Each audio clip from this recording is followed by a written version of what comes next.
Good afternoon everyone! A day in my life is Girl Mandel Vlog as a small content creator at age of 30. Mapapasabi ka talaga ng I for the go!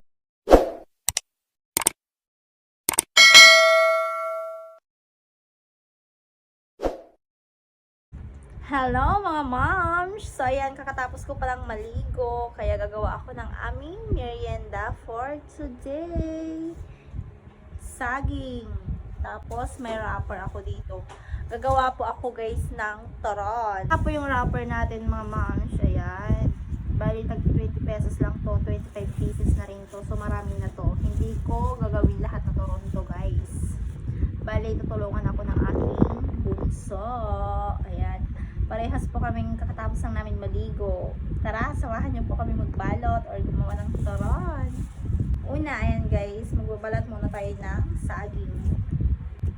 Ganyan. Una natin tong hatiin mga moms. Ganyan lang muna. Para dire-diretso na yung paggawa ng turon. Natatakam na ako guys. Hindi pa lang ako nakakagawa. Nagbabalat pa lang ako pero natatakam na ako. So ito yan guys, bali 10 pieces lang ang aking gagawin na turon dahil tatlo lang naman kami kakain dito. So baka hindi pa nga po namin maubos itong 10 pieces na turon na gagawin ko. And guys, lalagyan ko na siya ng sugar. Dito lang. Slow days, fast cars, nowhere to go, so we stay where we are.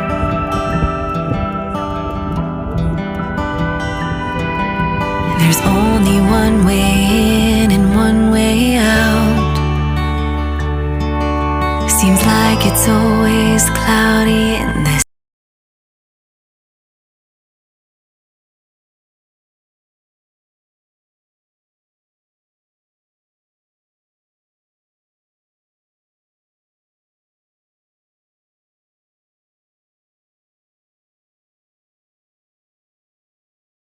Ito na yun guys, nakabalot na nga po ako ng 10 pirasong turon. So tara, samahan niyo po ako mag-fried ng turon ngayon.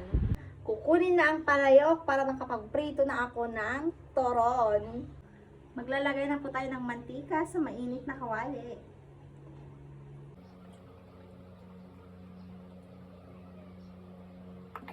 Hintay lang po natin uminit yung mantika.